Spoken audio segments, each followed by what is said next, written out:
Hi, and welcome to the third video in the series. And as per usual, I'm joined by the incredible Sarah Turner. Hi. Hi, Kate. Thanks for having me. You're very welcome. And Sarah is an occupational psychologist with a background in HR, and she's now working as an executive and maternity coach. So as you can guess, with today's topic, which is managing your menopause with children, Sarah's got a few things to say. Okay, so one of the big issues around about menopause is we have a social perception that, and it demeans the experience, quite frankly, because it says that one of the reasons women get very upset at this time in their lives is because of empty nesting. And as women get older and older, before they start to have their children, and I'm an example of this. I was 39 and 41 when I had my children. It means that many of us are experiencing menopause when they have young children. So whilst it was normal that women had teenagers at the time that they were going through their menopause, now it's a lot more complicated than that. And we have women going through with very young children indeed. Mine were, well, I think in retrospect, mine started at 42. So I had a 1 and a 3-year-old, but really mine started in full pelt at around when I had a 5 and a 7-year-old. So, you know, these are unusual situations according to what we're expected. But one of the reasons we're given the whole empty nesting thing is it says, you know, you're not really having a hard time. You're just a bit upset about your kids going away. Yeah. Which of course is, oh my gosh, that's like the touch paper, really crossed out. The reality is that, you know, and I'm not there myself yet, but kids aren't always necessarily leaving home anyway now. They're often staying at home and they're studying at home or they're working at home. So although they may not need you in the way they do when they're 5 and 7 or, you know, whatever age it might be, they're still living at home, they're still making a demand on you. They're still needing some kind of care and protection. And of course, it's quite likely you're dealing with aging parents at that time as well. So you've kind of got it coming at you from all angles. It's a huge amount that we're being asked to deal with. Yes, absolutely, and I'm an example of that as well. So I think that we have a very complex situation. We also have multi-generational multi-families in one home. So yeah. You have like a family from your previous marriage or your partner's previous marriage, and then you have your kids in this marriage and or relationship, and therefore you are managing multi-ages all in one. So you could have very young children and teenagers from a previous relationship. Yeah. So it gets more complicated as we go through this. Yeah. And when I'm working with women when they've got small children, you know, tiny, right up through till 5 and 7 and beyond. Often, you know, when they're coming home from nursery, bringing home every virus under the sun, you know, we tend to pick them up. And then, of course, we're sick too.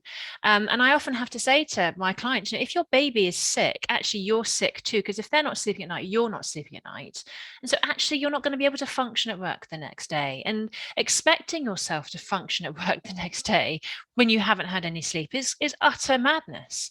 And so when our resources are depleted because we're not getting any sleep or because we're highly stressed, then that's just going to amplify any kind of menopausal symptoms that we might be experiencing. And I haven't gone through this, but I know you shared with me some stories about this. Yeah. So sleep and stress are major menopausal symptoms. So the sleep issues come in two forms. Either it's night sweats, which I had, and insomnia, which I had. Night sweats wake you up and you feel like you're about to self-combust, the covers go off, you get very hot, very sweaty, then eventually you fall asleep again, and then you get cold because you've got no covers and you're wet, so then you wake up again, and so you pull the covers on, and so the cycle continues. And that can happen Well, so let's say you have 4 night sweats, that's 8 times that you're being woken up in the night. And that level of disturbed sleep is highly detrimental to you. And if you've got kids coming in as well, that is very hard indeed. Insomnia is what it says it is. You can lie there staring at the ceiling, wishing sleep to come, and it just doesn't. And you can feel exhausted. So you've got all that going on. Plus, if you've got children in the house who potentially are unwell as well, that's incredibly hard. And sort of you're just holding on by your fingernails, really. Yeah, I can feel that. And my sense is also that that's going to cause a lot of friction potentially with your partner as well. Oh, yeah. I mean, I wasn't going through menopause with young kids, but I remember my youngest would just wake up in the middle of the night and that was it. We used to take her for a drive. It was madness now I think about it. But, that was the only way we could get back to sleep and we would have huge arguments. Yeah. Whose turn was it? Yeah, absolutely. Whose turn is it is the big issue. And I think that at that point, when you're getting into this space and you've got children and they have their needs and issues as well, then it becomes really important. And I know we talked about team in I think it was the first video, the team around you, so your partner, your older children if you have them, your parents, your friends, your siblings, all of those sorts of things. Suddenly those people start to become incredibly important. Yeah. Because you need to knit them together to give you support. And I can imagine that actually trying to disentangle, what of what I'm experiencing is because I've got a tiny baby. What of what I'm experiencing is because I'm menopausal. What of trying to figure out, and maybe you can't actually get clarity on that. And it just becomes this big sort of grey blur of stress and anxiety. And when we're in that place, then we can't work that out on our own. We need to ask for help and to find that support. Absolutely. And I think that if you are in that place, that's when you need to put the flag up and say, I need support and I have to go and get it. And that is, I would always start off with your lifestyle. I would start off with coaching and counselling. And things like mindfulness is incredibly powerful and works very, very well at this phase. And if you find that your symptoms are starting to escalate, because the thing is the stress symptoms are very similar to menopausal symptoms and they work against each other. So they are getting worse with each other and they are pushing each other up through the scale. When you find yourself in that place and you really are hanging on by your fingernails, then it's time to talk to your doctor. And to see if you can get some medicalized support. And that's obviously HRT. Yes. And that's not for everybody, but it's, and for some people the risks are too high. But very much if you are in that 25% and you have young children, sometimes it can feel like the only option you have. And don't feel bad about it. If it's you, go get support. When I was, and I know we had this conversation before, when I was having my first daughter, my eldest, I was, the midwife said to me, he said, it doesn't make you less of a mother if you have to have a medicalized birth compared to a natural birth. It just means that you just need a bit of help. Same thing like bottle feeding, breastfeeding, actually just whatever it takes for you to be okay, to be taken care of. Absolutely. So I think that you need to start thinking about what it is that you need in order to help you. So with that in mind, let's start talking about how to manage the whole sort of dynamic of children, younger children and older children, because they are different. They are. And one of the things I know we talked about before is, we can very easily become triggered, when we're sleep deprived, when we're highly stressed, It's much quicker for us to get from 0 to 60, in terms of that rage. And so actually just learning to recognize and be in tune with our bodies and notice when we're triggered, notice that emotion, notice the anger, because emotion is actually energy in motion. And so see it as an opportunity to kind of to learn, and an invitation to kind of have some curiosity. Okay, so if I'm getting this angry because my child has not put her shoes on, to go to school, that's possibly a little bit beyond what might be acceptable or normal. Okay, I need to do something about this. Just breathe. Take a moment just to breathe. And a really simple mindfulness exercise I like to do, which I do with my kids too, we do it together when they're having a meltdown, is I'm just doing a square shape now. But you can breathe in for 4, hold for 4, breathe out for 4, hold for 4. And you can do that with your kids. Sit on the bottom step of the stairs. I've done this, and say, doesn't matter what time we get to school, we can be late, that's fine. Let's just do some breathing together. Some deep breathing around the square. And we do that together, holding hands. I love that. Oh my God, I almost burst into tears.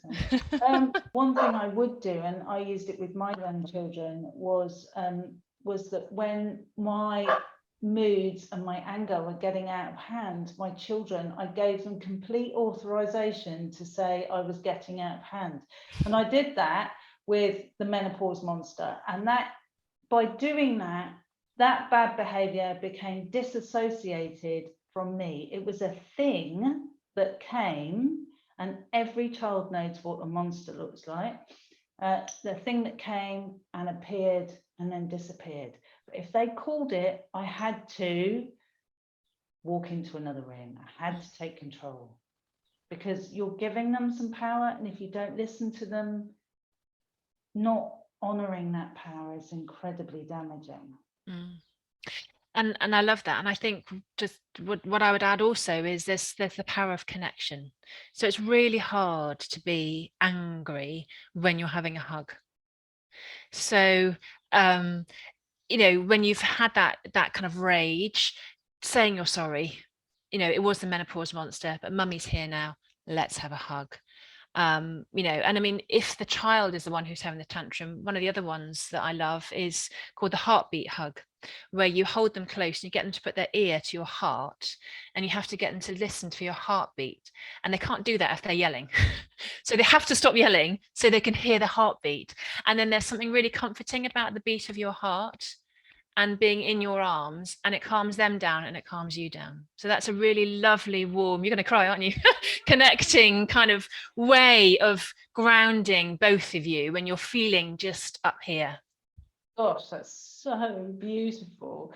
I'll just take a moment to sort of breathe there. Yeah, so I think all of those are really important. So that moment of realization when things have gone too far. So the breathing, the square, the heartbeat hug, I'm trying not to cry, and the menopause monster are incredibly powerful. And it's a shared awareness, it's a shared activity that is a connection between you. But also it's a way, as you said, of saying sorry. And you must never feel that you cannot say sorry, because you're teaching your children as well to apologize for misbehaving. But by this, you're saying I am human. Yeah, and it's such an important thing. They look up to us for everything. We're such role models, and there's a lot in their kind of relationship research that talks about rupture and repair. And although it might not feel as deep as a rupture, but when there is a shouting episode or some anger, that it does feel as if there's a split. And it's really important to role model the importance of coming back together again. That it doesn't mean I don't love you. It just means that for a moment there, the menopause monster came out, but I'm still here and I still love you, and let's have that hug. For teenagers, it's slightly different. The heartbeat hug, I can't imagine my 6 foot tall daughter coming in for a heartbeat hug, really. No. As much as I'd love her to, she's still my baby, but I can't imagine that. But I think for teenagers, there is a need to have those conversations. It's a shared experience. Their hormones are on the way in, yours are on the way out. and they're causing as many problems at both ends of the scale. So it's really important to have that kind of, this is what's going on, this is how it feels for me, and I know it feels something similar for you. You know, I'm sorry, I didn't mean to be grumpy, shouty, unprepared to do something for you. And so, but equally, again, you're teaching them to come in with the same behaviour.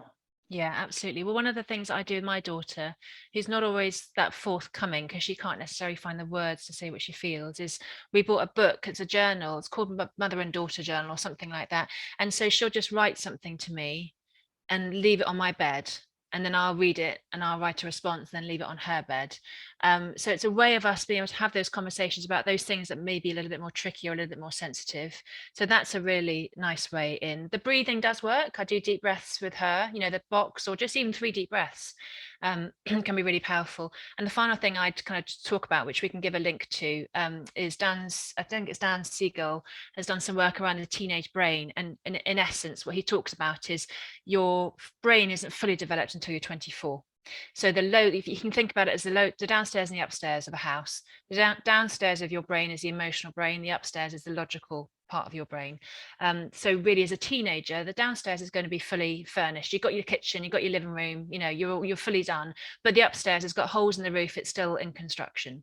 And so the emotions are much quicker to get to kind of kick in.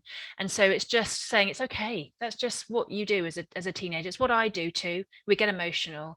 What we need to do is just take a few moments to calm down those emotions and kind of try and encourage that top upstairs to start building, kind of have that logical thinking. But again, there's a link we can put into the video that people can look at. And I think that's a learning for so many parents, really, to get that perception of what's going on.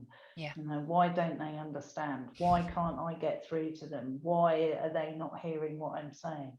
And that's so beautifully put in the house. But one thing I would say throughout this is to look after yourself. It's really important, because in all of this, your children need you and you need you.